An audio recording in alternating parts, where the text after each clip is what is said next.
Adapun pengertian bid'ah secara syar'i, maka kita perlu merujuk kepada hadis-hadis Rasulullah SAW. Karena hadis-hadis Nabi SAW itulah yang menjelaskan tentang hakikat pengertian dari bid'ah. Nabi SAW lah yang pertama kali mengucapkan bid'ah dalam agama. Dan tentu Nabi SAW lebih mengetahui tentang perkara bid'ah dan hakikat perkara bid'ah, sehingga kita bisa mengenal perkara bid'ah dengan pasti, dengan jelas, agar tidak terjadi kesalahpahaman.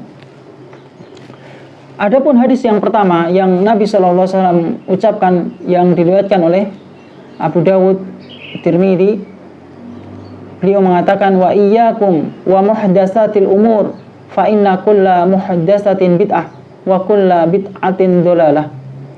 Jauhilah oleh kalian perkara-perkara muhdas, perkara yang diada-adakan, perkara-perkara yang diada-adakan. Karena setiap perkara yang muhdas, yang diada-adakan, adalah bid'ah, dan setiap bid'ah adalah kesesatan. Ini hadis yang pertama. Kemudian hadis yang selanjutnya, Nabi SAW mengatakan, inna asdaqal hadisi kitabullah wa ahsanal huda huda Muhammadin wa syarrul umuri muhdatsatuha wa kullu muhdatsatin bid'ah wa kullu bid'atin dhalalah wa kullu dhalalatin finnar.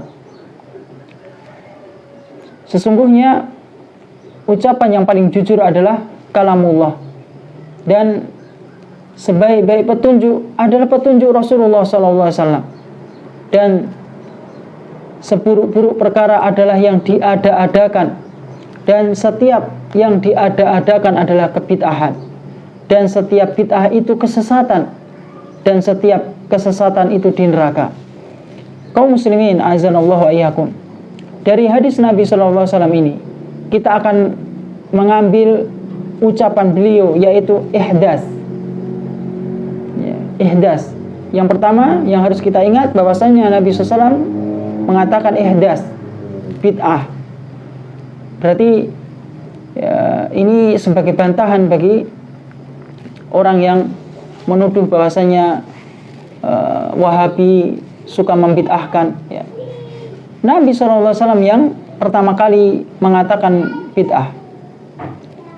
Dan hadis yang selanjutnya, Nabi SAW bersabda, man ahdatsa fi amrina hadza ma laisa minhu fahuwa raddun. Barang siapa yang mengada-adakan dalam urusan kami ini, dalam agama kami ini, ma laisa minhu, yang bukan darinya, fahuwa raddun, maka akan tertolak. Hadis yang ketiga. Kemudian hadis yang selanjutnya, man amila amalan laisa alaihi amruna fahuwa raddun. Barang siapa yang mengamalkan suatu amalan yang bukan dari kami, tidak ada perintahnya dari kami, fahuwa raddun, maka amalan tersebut tertolak. Dari hadis-hadis ini, kalau kita memahami dengan benar, maka akan mengetahui tentang hakikat perkara bid'ah. Karena Nabi SAW memberikan pengertian yang sangat jelas tentang perkara bid'ah, yang mana perkara bid'ah tidak akan dikatakan sebagai perkara bid'ah kecuali terpenuhi 3 syarat. Dari hadis-hadis yang telah kita sebutkan, kita ambil kesimpulan bahwasanya perkara bid'ah itu bisa dikatakan perkara bid'ah apabila terpenuhi 3 syarat. Yang pertama adalah al-ihdas. Ya, karena Nabi SAW mengatakan, man ahdatsa, barang siapa yang mengada-adakan. Kemudian wa kullu muhdatsatin bid'ah, dan setiap yang diada-adakan itu adalah bid'ah. Jadi memang perkara tersebut adalah benar-benar diada-adakan. Dari sisi tata caranya, dari sisi sifat ibadahnya, itu diada-adakan. Yang sebelumnya tidak ada, kemudian diada-adakan. Oleh karena itu, pengertian dari ihdas adalah al-ityanu bil amril jadid al-mukhtara alladzi lam yusbaq ila mislihi. yaitu mendatangkan tentang perkara yang baru, yang dibuat-buat, yang tidak didahului oleh semisalnya, yang semisalnya belum mendahului perkara tersebut. Maka dari pengertian ini, dari ikatan yang pertama ini, maka masuk perkara yang terpuji, perkara yang baru, yang terpuji, baik yang terpuji maupun tercela di dalam agama atau selain dalam perkara agama. Oleh karena itu kita akan jelaskan ikatan yang kedua. Yang pertama adalah ihdas. Kemudian yang kedua adalah ayyudafa hadzal ihdas ila din. Ya, perkara yang baru tersebut disandarkan kepada agama. Jadi orang yang melakukan bid'ah itu nggak akan mungkin dia ini tidak menyandarkan kebid'ahan tersebut ke dalam agama. Ya, dia pasti akan menyandarkan, oh ini dari bagian dari agama, ini dari perintah Rasul. Dia akan menyandarkan perkara bid'ahnya ke dalam agama. Jadi ikatan yang kedua, perkara tersebut baru diada-adakan, kemudian yang kedua disandarkan kepada agama. Oleh karena itu Nabi SAW mengatakan fi amrina hadza man ahdatsa fi amrina hadza, barang siapa yang membuat bid'ah dalam urusan kami ini, ya, fi amrina hadza. Jadi dari pengertian ini maka keluarlah hal-hal yang baru dalam urusan dunia. Nabi SAW tidak membahas perkara baru dalam urusan dunia di dalam hadisnya ini.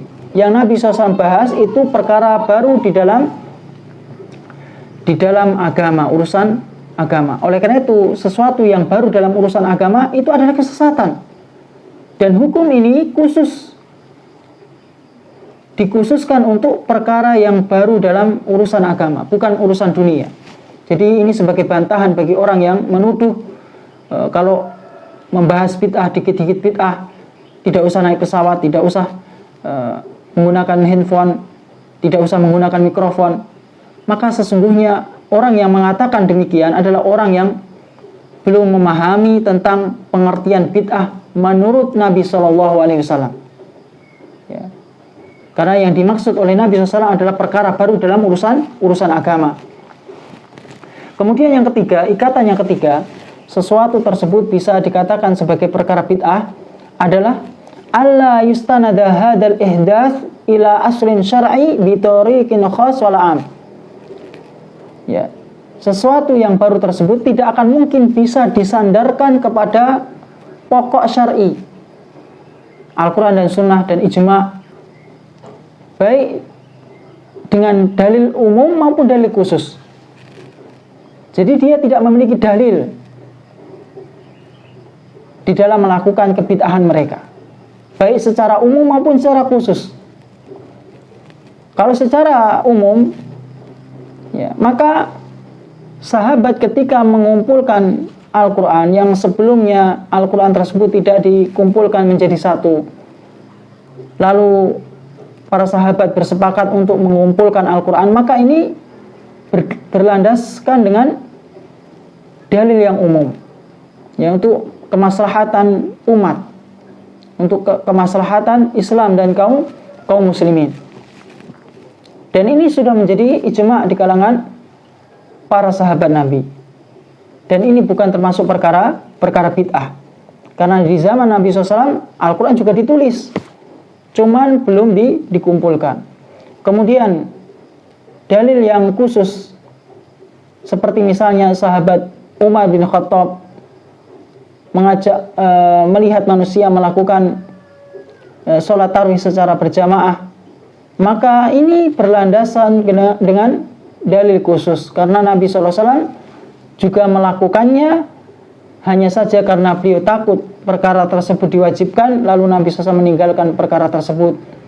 Manusia sholat sendirian, kemudian di zaman Umar bin Khattab diadakan kembali, maka ini berlandasan dengan dalil khusus. Jadi perkara bid'ah bisa dikatakan perkara tersebut adalah perkara yang bid'ah, yaitu apabila terpenuhi 3 syarat. Yang pertama adalah al-ihdas, ya, perkara tersebut benar-benar diada-adakan. Kemudian yang kedua, ayyudhafa hadzal ihdas ila din, ya, disandarkan perkara yang baru ini ke dalam agama, ya, jadi keluar, ya, pengertian dari perkara-perkara baru, ya. Nabi SAW tidak memaksudkan bahwasanya perkara baru di sini adalah perkara dalam urusan dunia, hanya yang dimaksud adalah perkara agama. Kemudian alla yustanada hadzal ihdas ila amrin ila aslin syar'i bi tariqin khas wal am. Tidak akan mungkin perkara yang baru ini disandarkan kepada pokok syar'i, baik dengan dalil umum maupun dalil khusus. Jadi orang yang melakukan kebid'ahan itu tidak memiliki dalil, ya, baik dari dalil umum maupun dalil khusus, ya. Inilah pengertian dari bid'ah menurut syariat sebagaimana Nabi SAW menjelaskan di dalam hadis-hadisnya. Semoga ini bermanfaat. Subhanakallahumma wa bihamdika asyhadu an la ilaha illa anta astaghfiruka wa atubu ilaik. Wassalamualaikum warahmatullahi wabarakatuh.